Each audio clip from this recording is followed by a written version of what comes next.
ദിലീപിന്റെ മുഖത്ത് നല്ലോണം സൂക്ഷിച്ചു നോക്കണം. കണ്ടോ ദിലീപിന്റെ കുറ്റബോധം ദിലീപിന്റെ മുഖത്ത്. മനസ്സിൽ കുറ്റബോധം തോന്നി തുടങ്ങിയാൽ പിന്നെ ചെയ്യുന്നതെല്ലാം യാന്ത്രികമായിരിക്കും. ഒരു ദിവസം മാത്രം കോടതിയിൽ വന്നിട്ട് ഞാൻ കണ്ടു. കാണാത്തൊരാളെ പറ്റി അങ്ങനെ പറയാൻ പറ്റുമോ?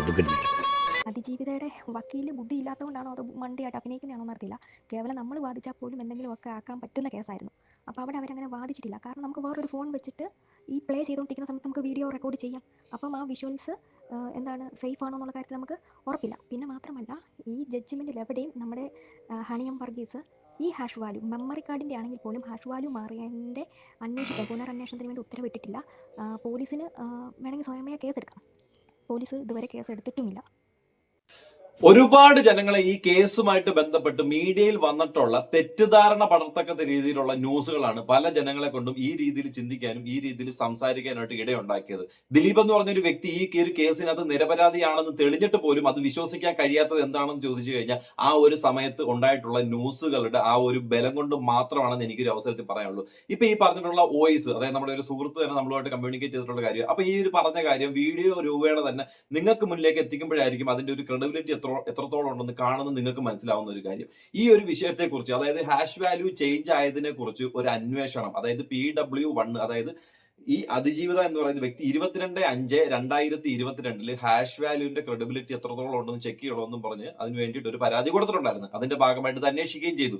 അപ്പൊ ഇതൊരു രണ്ട് ഭാഗമായിട്ട് നമുക്ക് കാണാം. അതായത് ആദ്യം നമുക്ക് ഈ ചെക്ക് ചെയ്യുന്നതിന് മുമ്പ്, അതായത് ഈ ഒരു ഇൻസിഡന്റ് ഉണ്ടായതിനു ശേഷം പൗലോസ് എന്ന് പറഞ്ഞിട്ട് അഡ്വക്കേറ്റ് ഈ ഒരു സാധനം കോടതിയിൽ സബ്മിറ്റ് ചെയ്തത് മുതൽ ഈ കേസ് കൊടുത്ത് വരെയുള്ള കാര്യങ്ങൾ എന്താണെന്ന് നോക്കാം. അതിനുശേഷം ഈ കേസ് കൊടുത്തണം തൊട്ട് ഇതിന്റെ ഹാഷ് വാല്യൂ ചേഞ്ച് ആയിട്ടുള്ള ഇൻഫർമേഷൻസ് എവിടെയാണ് വന്ന് അവസാനിപ്പിക്കുന്നത് നമുക്ക് മനസ്സിലാക്കാനായിട്ട് സാധിക്കും. കാരണം റിപ്പോർട്ടർ TV കാണുമല്ലോ, ഈ ഒരു ചാനലുമായിട്ട് അല്ലെങ്കിൽ ഈ ഒരു പരിപാടിയായിട്ട് ബന്ധപ്പെട്ട് ഏറ്റവും കൂടുതൽ വീഡിയോസ് ചെയ്തിട്ടുള്ള ആൾക്കാർ, അല്ലെങ്കിൽ ദിലീപിനെതിരെ ഏറ്റവും കൂടുതൽ വീഡിയോ ക്രിയേറ്റ് ചെയ്തിട്ടുള്ള ആൾക്കാരാണ് റിപ്പോർട്ടർ ചാനൽ. അതിനകത്ത് നിങ്ങൾ ഏറ്റവും കൂടുതൽ കണ്ടിട്ടുള്ള ഒരു റിപ്പോർട്ടർ ആയിരിക്കും, എന്തായിരുന്നു ആളുടെ പേര്, റോഷ്നി പാൽ.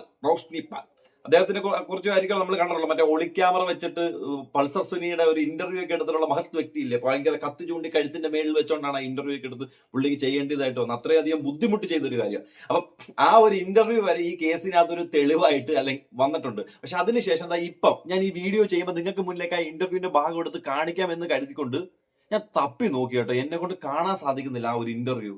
മേ ബി ആ ഇന്റർവ്യൂ മുക്കിക്കാണ് റിപ്പോർട്ടർ ചാനൽ. ഉള്ള കാര്യം പറയാമല്ലോ, ഞാൻ നിങ്ങൾക്ക് ആർക്കെങ്കിലും ഈ ഒരു സംഭവം കേട്ടിട്ട് ആ ഇന്റർവ്യൂവിന്റെ ഭാഗം കിട്ടുന്നെങ്കിൽ ഒന്ന് പൊക്കിയെടുത്ത് എനിക്കൊന്ന് അയച്ചു തരിക. എന്റെ Instagram ID അറിയാം, അതിനകത്ത് അയച്ചു തരിക. അപ്പൊ വീഡിയോ ഇഷ്ടപ്പെടുവാണെന്നുണ്ടെങ്കിൽ ലൈക്ക് ചെയ്യുക, സബ്സ്ക്രൈബ് ചെയ്യുക. വീഡിയോ മുഴുവനായിട്ട് കണ്ടിട്ട് മാത്രമേ നിങ്ങളുടെ അഭിപ്രായം ഇതിനകത്ത് വ്യക്തമായിട്ട് രേഖപ്പെടുത്താവൂ.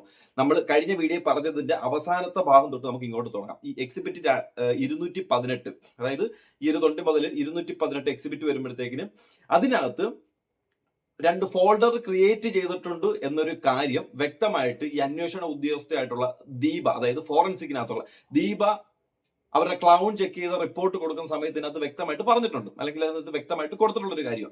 എന്നാൽ ഇതേ വ്യക്തി തന്നെ 2018 ഈ മെമ്മറി കാർഡ് യൂസ് ചെയ്തിട്ടുണ്ട്. അതായത് ഈ കസ്റ്റഡിയിൽ ഇരിക്കവേ, ഇതെപ്പോഴാണ് ഈ കോടതി കിട്ടുന്നത്, 2017 കിട്ടുന്നത്. 2017 കിട്ടി 2018 ഈ കാർഡ് ഉപയോഗിച്ചിട്ടുണ്ട്.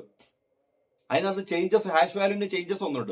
ആ 2018 ഉണ്ടായ ഹാഷ് വാല്യൂവിന്റെ ചേഞ്ച് എന്താണെന്ന് ഈ പുള്ളിക്കാരിയുടെ റിപ്പോർട്ടിനകത്ത് അത് മെൻഷൻ ചെയ്തിട്ടില്ല. അത് മേ ബി ഇത് ഇവരുടെ താഴെ വരുന്ന, അതായത് PW192 സുനിൽ, ഈ ഫോറൻസിക് ഉദ്യോഗസ്ഥൻ തന്നെ ചിലപ്പോൾ ആ മഹത് വ്യക്തിയെ രക്ഷിക്കാൻ വേണ്ടിയായിരിക്കും. കാരണം ആ വ്യക്തിയാണ് കറങ്ങി തിരിഞ്ഞത് ഈ കഥ തീരുമ്പോഴത്തേന് അത് കുടുങ്ങാനായിട്ട് പോകുന്നത്. അപ്പൊ അവരതിനകത്ത് വ്യക്തമായിട്ട് ഈ ഒരു കാര്യത്തെ കുറിച്ച് എവിടെയും മെൻഷൻ ചെയ്തിട്ടില്ല. പക്ഷെ ക്ലോൺ ക്രിയേറ്റ് ചെയ്ത സമയത്ത് 2 ഫോൾഡർ അതിനകത്ത് ക്രിയേറ്റ് ആയിട്ടുണ്ടായിരുന്നു എന്നുള്ള കാര്യം അതിനകത്ത് വ്യക്തമായിട്ട് അവർ മെൻഷൻ ചെയ്ത് കൊടുത്തിട്ടുണ്ട്. ഇപ്പൊ ഈ ഒരു ഉദ്യോഗസ്ഥർ എന്ന് പറയുമ്പോഴത്തേക്കും ഇവർക്ക് സീനിയർ ഡയറക്ടർ കാണും, അത് കഴിഞ്ഞിട്ടായിരിക്കും ഡെപ്യൂട്ടിയും കാര്യങ്ങളൊക്കെ വരുന്നത്. അപ്പൊ 3 തസ്തിക അതിനകത്ത് വരുന്നത്. ഈ 3 തസ്തികയിൽ 3 പേരും ഈ കേസിനകത്ത് ഇൻവോൾവ് ആവുന്നുണ്ട്. അതായത് ഈ സീനിയർ ഡയറക്ടറാണ് ഇവർക്ക് താഴെയുള്ള 2 പേര് ചെയ്തിട്ടുള്ള കാര്യങ്ങൾ വ്യക്തമായിട്ട് കോടതിയിൽ റിപ്പോർട്ടായിട്ട് എടുത്ത് കൊടുക്കുന്നത്. അതെങ്ങനെ കൊടുക്കുന്നത്, ഈ PW1 ആയിട്ടുള്ള അതിജീവത കൊടുത്ത പരാതിയെ തുടർന്ന് ഹൈക്കോടതി അന്വേഷണ ഉത്തരവ് പുറപ്പെടുവിപ്പിക്കുന്നു. അങ്ങനെ ഈ സീനിയർ ഡയറക്ടറാണ് ഈ അന്വേഷണം നടത്തുന്നതും അതിന്റെ റിപ്പോർട്ട് കൊടുക്കുമ്പോഴത്തേന് അവരുടെ താഴെയുള്ള 2 പേരുടെ കൊടുത്തിട്ടുള്ള റിപ്പോർട്ടിനകത്തുള്ള വ്യത്യാസങ്ങൾ എന്തൊക്കെയുണ്ടെന്ന് പ്രോപ്പറായിട്ട് എടുത്ത് കാണിച്ചു കൊടുക്കുന്നത്. ഈ ഇത്ര ആൾക്കാർ ദിലീപ് എന്ന് പറഞ്ഞിട്ട് വ്യക്തിയെ പ്രതിയാക്കാൻ വേണ്ടി നടന്ന വ്യക്തികളാണ്. അപ്പൊ അവരെന്തിനാണ് അതിനകത്ത് മാനിപ്പുലേഷൻ കാണിക്കേണ്ടത്? ദിലീപിന് വേണ്ടിയിട്ട് ആണോ മാനിപ്പുലേഷൻ കാണിച്ചത്? അല്ല. അപ്പൊ ദിലീപ് പ്രതിയാവാൻ വേണ്ടിയിട്ടുള്ള ഒരു മാനിപ്പുലേഷൻ ആയിരിക്കുമല്ലോ അവിടെ നടന്നിരിക്കുന്നത്. അതുകൊണ്ട് തന്നെ ദിലീപിന്റെ അഡ്വക്കേറ്റ് ഇവരെ വിചാരണ ചെയ്യണമെന്ന് പറയും, അവരെ കൊണ്ടുവന്ന് വിചാരണ ചെയ്യേണ്ട ഒരു സിറ്റുവേഷനിലേക്ക് വരെ എത്തിയത്. അപ്പൊ ഈ കാര്യത്തിലോട്ട് പോകുമ്പോൾ 2022/5/23 ഈ അതിജീവത പരാതി കൊടുക്കുന്നത്. ഈ പരാതിയെ തുടർന്ന് ഇതിന്റെ റിപ്പോർട്ട്, അതായത് ഈ ആഷ് വാല്യൂ അതിന്റെ ക്രെഡിബിലിറ്റി എത്രത്തോളം ഉണ്ടെന്ന് ചെക്ക് ചെയ്യാൻ വേണ്ടിയിട്ട് ഇത് വ്യക്തമായിട്ട് അന്വേഷണം പുറപ്പെടുവിപ്പിക്കുന്നു. ഈ പ്രദീപ് എന്ന് പറയുന്നത്, അതായത് പ്രദീപാണ് ഈ സീനിയർ ഡയറക്ടർ ഫോറൻസിക്കിന്റെ ട്രിവാൻഡ്രം. പുള്ളിക്കാരൻ ഇതിന്റെ റിപ്പോർട്ട് സമർപ്പിക്കുന്നു. അതായത് ഈ തുടക്കം മുതൽ അവസാനം വരെയുള്ള, ഇത് മെമ്മറി കാർഡ് കിട്ടിയിടം മുതൽ ഈ സമയം വരെയുള്ള ഇതിന്റെ ഹാഷ് വാല്യൂ, അതിന്റെ കാര്യങ്ങൾ, അതിനകത്ത് കോപ്പി ചെയ്തിട്ടുണ്ടോ, ഡിലീറ്റ് ചെയ്തിട്ടുണ്ടോ തുടങ്ങിയ എല്ലാ കാര്യങ്ങളും റിപ്പോർട്ട് എടുത്തിട്ട് ആർക്ക് കൊടുക്കുന്നു? ഹൈക്കോടതിക്ക് കൊടുക്കുന്നു. ഈ ഹൈക്കോടതി ഈ സാധനം വിചാരണ കോടതിക്ക് ഒരു കോപ്പി കൈമാറുന്നു. പിന്നെ ഡിഫൻസ് ചെയ്യുന്ന, അതായത് ഈ വാദിഭാഗത്ത് നിൽക്കുന്ന അഡ്വക്കേറ്റിനും കൊടുക്കുന്നു, പ്രതിഭാഗത്ത് നിൽക്കുന്ന അഡ്വക്കേറ്റ്, അതായത് ദിലീപിന്റെ സൈഡിലുള്ള അഡ്വക്കേറ്റിനും ഇതിന്റെ ഓരോ കോപ്പികൾ വെച്ച് കൊടുക്കുന്നു. ഓക്കെ, ഈ കോപ്പികൾ വെച്ച് കൊടുക്കുമ്പോഴത്തേക്കിനും ഈ അതായത് നമ്മുടെ PW1 അഡ്വക്കേറ്റ് ആയിട്ടുള്ള വ്യക്തി, അതായത് അതിജീവതയുടെ അഡ്വക്കേറ്റ് ആയിട്ടുള്ള വ്യക്തിയുടെ കയ്യിൽ നിന്നും കോടതിയുടെ കയ്യിൽ നിന്നും ഈ കൊടുത്ത റിപ്പോർട്ട് മുക്കുന്നു. ഈ കൊടുത്ത റിപ്പോർട്ട് അങ്ങനെ ഇല്ല. എന്നാൽ ഈ റിപ്പോർട്ട് ആരുടെ കയ്യിലുണ്ട്? ദിലീപിന്റെ ഭാഗത്തുള്ള അഡ്വക്കേറ്റിന്റെ കയ്യിൽ ഈ റിപ്പോർട്ടുണ്ട്. ഈ റിപ്പോർട്ട് വെച്ചിട്ടാണ് പിന്നെ ദിലീപിന്റെ ഭാഗത്തുള്ള അഡ്വക്കേറ്റ് സംസാരിക്കുന്നത്. ഈ റിപ്പോർട്ടിനകത്ത് വ്യക്തമായിട്ട് മെൻഷൻ ചെയ്തിട്ടുണ്ട് എന്താണ്? ഇതിന്റെ ഹാഷ് വാല്യൂ ചേഞ്ച് ആയിട്ടുണ്ട്. അതായത് 2 തവണയായിട്ട് ഇതിന്റെ ഹാഷ് വാല്യൂ ചേഞ്ച് ആയിട്ടുള്ള കാര്യം ഇതിനകത്ത് മെൻഷൻ ചെയ്തിട്ടുണ്ട്. അത് എന്തുകൊണ്ട് ഇതിനകത്ത് പറഞ്ഞിട്ടില്ല എന്നുള്ള കാര്യം. അപ്പൊ ആരൊക്കെ വരുന്നത്? ചെയ്തിട്ടുള്ള സുനിലിന്റെ കാര്യവും ദീപയുടെ കാര്യവും 2 പേരും ഇതിനകത്ത് വ്യക്തമായ റിപ്പോർട്ടല്ല കൊടുത്തിരിക്കുന്നത്. ഈ ഒരു കേസുമായിട്ട് ബന്ധപ്പെട്ട് കൊടുത്തിരിക്കുന്ന റിപ്പോർട്ടിനകത്ത് അവർ 2 പേരും ഇതിനകത്ത് വ്യക്തത അല്ല കൊടുത്തിട്ടുള്ള ആ റിപ്പോർട്ടിനകത്ത് സീനിയർ ഡയറക്ടർ വ്യക്തമായിട്ട് കാണിച്ചിട്ടുണ്ട്, ഈ പ്രദീപ് എന്ന് പറഞ്ഞ സാറ്. തുടർന്ന് ഇവരോട് ഈ കാര്യത്തെക്കുറിച്ച് ചോദിക്കുന്നു. അപ്പോഴത്തേക്കിന് ഈ സുനിൽ എന്ന് പറഞ്ഞ വ്യക്തി, അതായത് PW 192, അത് 30/5/2022 ഈ ഒരു കാര്യത്തെക്കുറിച്ച് ഒരു അറിവില്ല ഈ ഫോറൻസിക് ഉദ്യോഗസ്ഥൻ കോടതിയിൽ കൊടുക്കുന്നത്. അതായത് ഇങ്ങനെ ഹാഷ് വാല്യൂ എടുക്കുന്ന കാര്യത്തെക്കുറിച്ച് എനിക്ക് അറിവില്ല. അതായത് എന്നാ നോക്കണം, 30/5/2022 ഈ ഒരു കാര്യത്തെക്കുറിച്ച് എനിക്കൊരു അറിവുമില്ല എന്ന് പുള്ളിക്കാരൻ പറയുന്നു, കോടതി പറയുന്നു. അതിനെ തുടർന്ന് 2/6/2022 അതായത് എക്സിബിറ്റ് P 145 റിപ്പോർട്ടർ ചാനലിനകത്ത് ഈ റോഷ്നി പാലിന് കൊടുക്കുന്ന ഇന്റർവ്യൂവിനകത്ത് ഇത് വ്യക്തമായിട്ട് ആള് പറയുന്നു, ഹാഷ് വാല്യൂ ചേഞ്ച് ആയിട്ടുണ്ട്. ഹാഷ് വാല്യൂ ചേഞ്ച് ആയ കാര്യങ്ങൾ ഞാൻ അന്ന് നോക്കിയ സമയത്ത് നോട്ട് ചെയ്തതാണ്. പക്ഷെ പുള്ളി കൊടുത്ത റിപ്പോർട്ട്, അതായത് കോടതി കൊടുത്ത റിപ്പോർട്ടിനകത്ത് ഈ ഹാഷ് വാല്യൂ ചേഞ്ച് ആയ കാര്യം മെൻഷൻ ചെയ്തിട്ടില്ല. അപ്പൊ ഒരു മാനിപ്പുലേഷൻ അവിടെ നടന്നു എന്ന് വ്യക്തമാവണ്ടേ? അത് പുറത്തേക്ക് ഒരു ഇന്റർവ്യൂവിൽ വന്നപ്പോഴത്തേന് ഹാഷ് വാല്യൂ ചേഞ്ച് ആയിട്ടുണ്ടെന്ന് ഒരു ഇന്റർവ്യൂ പറയുന്നു. നമുക്ക് ഈ കോടതിക്കുള്ളിൽ നടക്കുന്ന ഒരു കാര്യങ്ങളും നമുക്ക് അറിയാൻ സാധിക്കത്തില്ലല്ലോ. നമുക്ക് അതിനെപ്പറ്റി ഒരു വ്യക്തതയും കാണത്തില്ല, ഒരു ബോധവും കാണത്തില്ല, ഒന്നും കാണത്തില്ല. അപ്പൊ എങ്ങനെ നമുക്ക് ഈ ന്യൂസിൽ കാണുന്നത്? അപ്പൊ നമ്മൾ പ്രഥമ ദൃഷ്ടി ആദ്യം കാണുന്നത് എന്തായിരിക്കും? ഈ ന്യൂസ് ആയിരിക്കും. ന്യൂസിനകത്ത് പറയുന്നു, അതും ഫോറൻസിക് ഉദ്യോഗസ്ഥൻ വന്ന് മെയിൻ ആയിട്ട് പറയുന്നു, ഇങ്ങനെ ഹാഷ് വാല്യൂ ചേഞ്ച് ആയിട്ടുള്ള കാര്യങ്ങളൊക്കെ പറയുന്നു. മെമ്മറി കാർഡ് യൂസ് ചെയ്തിട്ടുണ്ട്, അതിനകത്ത് ഫോൾഡർ ആക്കിയിട്ടുണ്ട്, വീഡിയോ പോയിട്ടുണ്ട്, ഡിലീറ്റ് ആയിട്ടുണ്ട്, മറ്റേത് മറിച്ചത് തുടങ്ങിയ കാര്യങ്ങളൊക്കെ നമ്മളെന്ത് വിചാരിക്കും? നമ്മളെന്ത് വിശ്വസിക്കും? എന്നെ പോലുള്ള ഒരുപാട് ജനങ്ങൾ എന്തായിരിക്കും വിശ്വസിക്കുന്നത്? പറയുന്നത് ആരാ? ഫോറൻസിക് ഉദ്യോഗസ്ഥനാ, ഈ കേസുമായിട്ട് ബന്ധപ്പെട്ട ഉദ്യോഗസ്ഥനാ. ആ ഉദ്യോഗസ്ഥൻ ഒരു ചാനലിൽ വന്നിരുന്നാ പറയുന്നത്. എന്നാ നമ്മളൊന്ന് ആലോചിച്ച് നോക്കണം, ഇതുപോലെ സെൻസേഷണൽ ആയിട്ടുള്ള ഒരു ന്യൂസ് അല്ലെങ്കിൽ ഒരു കേസ് 2022 ഇതിനകത്ത് പ്രതി ആരാണെന്ന് പോലും ഐഡന്റിഫൈ ചെയ്തിട്ടില്ല.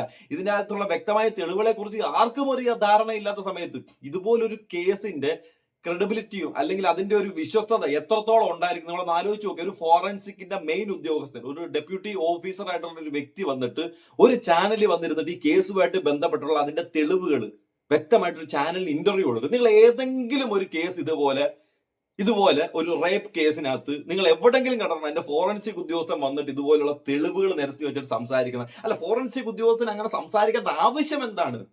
അന്വേഷണ ഉദ്യോഗസ്ഥനാണെങ്കിൽ ഓക്കെ, അത്ര ഓക്കെ അല്ല, എന്നാലും പറയാം. ഒരു ഫോറൻസിക് ഉദ്യോഗസ്ഥൻ വന്നിരുന്ന് ഈ ഒരു കാര്യങ്ങൾ വന്നിരുന്ന് വിവരിക്കണമെങ്കിൽ നിങ്ങളൊന്ന് ആലോചിച്ച് നോക്കണേ. അവർ ഉദ്ദേശിക്കുന്ന മോട്ടീവ് എന്താണ്? അതിനുള്ളിൽ ആരെ ഉൾപ്പെടുത്തേണ്ട ഒരു കാര്യമാണെന്നുള്ള കാര്യം. അങ്ങനെ പുള്ളിക്കാരൻ വന്ന് ഇന്റർവ്യൂവിനകത്ത് വ്യക്തമായിട്ട് പറയുന്നു അന്ന് ഹാഷ് വാല്യൂ ചേഞ്ച് ആയ കാര്യത്തെക്കുറിച്ച്.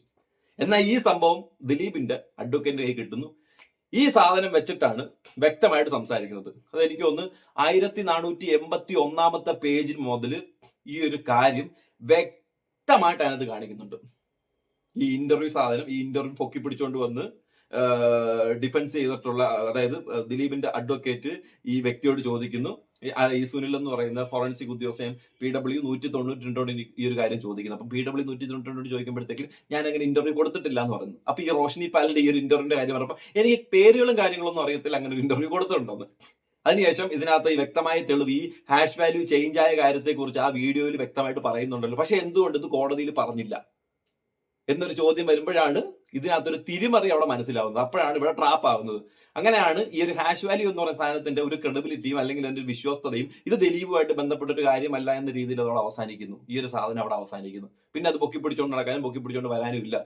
ഒന്നാമത്തെ കാര്യം കോടതിയുടെ കയ്യിലിരിക്കുന്ന തെളിവ്, ഈ കോടതിയായിട്ട് ബന്ധപ്പെട്ട് നിൽക്കുന്ന ആൾക്കാരും അല്ലെങ്കിൽ ഈ ദിലീപ് പ്രതിയാവണം എന്ന് വിശ്വസിക്കുന്ന അല്ലെങ്കിൽ ആഗ്രഹിക്കുന്ന ഒരുപാട് ആൾക്കാരുടെ കയ്യിലാണ് ഈ സാധനങ്ങൾ മൊത്തം ഇരിക്കുന്നത്.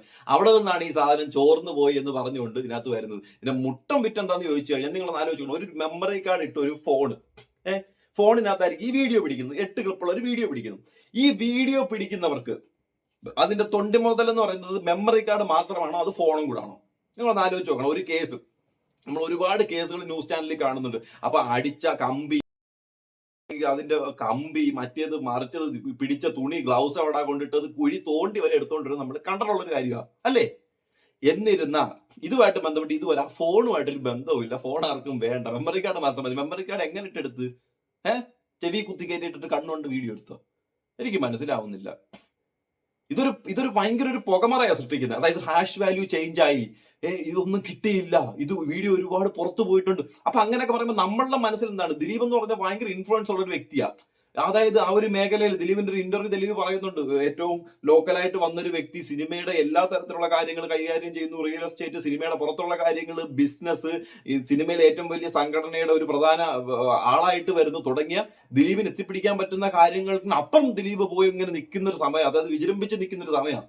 അപ്പൊ പുറത്തു നോക്കുന്നവർക്കെല്ലാം ദിലീപ് ഇത്രയും വലിയൊരു ഇൻഫ്ലുവൻസ് ആയിട്ടുള്ള ഒരു വ്യക്തിയാണ്, ഇത്രയും കാര്യങ്ങൾ അവന് നല്ല രീതിയിൽ ചെയ്യാൻ പറ്റുന്ന ഒരാൾ. അപ്പൊ ഇതെല്ലാം അവൻ തന്നെ ചെയ്തൊരു കാര്യമായിരിക്കും. പോരാത്തതിന് ഗവൺമെന്റിന്റെ ഒരു സപ്പോർട്ട് ഇവനുണ്ടെന്ന് ഒരു കോടതി വാദിച്ച്. അപ്പൊ നമ്മളൊന്ന് ആലോചിച്ച് നോക്കണം അതിനകത്ത് എത്രത്തോളം കള്ളത്തരങ്ങളെ കാണിക്കുന്നെന്ന്. കാരണം ഗവൺമെന്റ് അല്ലെങ്കിൽ ആ സമയത്ത് ഭരിക്കുന്ന പാർട്ടിയാണ് ഈ അതിജീവിതയ്ക്ക് അഡ്വക്കേറ്റിനെ റെഡിയാക്കി കൊടുക്കുന്നതും. തുടർന്ന് ഇപ്പൊ തന്നെ നിങ്ങൾക്ക് അറിയാമല്ലോ, ഈ കേസുമായിട്ട് ബന്ധപ്പെട്ട് ഇനിയും ദിലീപിനെ പ്രതി ചേർക്കണമെന്ന് പറഞ്ഞുകൊണ്ട് മേൽക്കോടതിയിലേക്ക് ഇതിന്റെ അപ്പീലുമായിട്ട് പോയിരിക്കുന്നത്. അപ്പം ദിലീപിന്റെ ഇൻഫ്ലുവൻസ് എങ്ങനെയാണ് ഗവൺമെന്റുമായിട്ട് ഇത്രയും വരുന്നത്? ഇത് വ്യക്തമായ തെളിവില്ലാത്തതിന്റെ ഭാഗമാണ് ഈ ദിലീപ് എന്ന് പറഞ്ഞൊരു വ്യക്തിയെ ഇതിൽ നിന്ന് മോചിപ്പിച്ചത്. ഇനി എത്രത്തോളം ഇട്ട് തൂക്കിയാലും ഇതിനകത്ത് കയറാൻ പോകുന്നില്ല.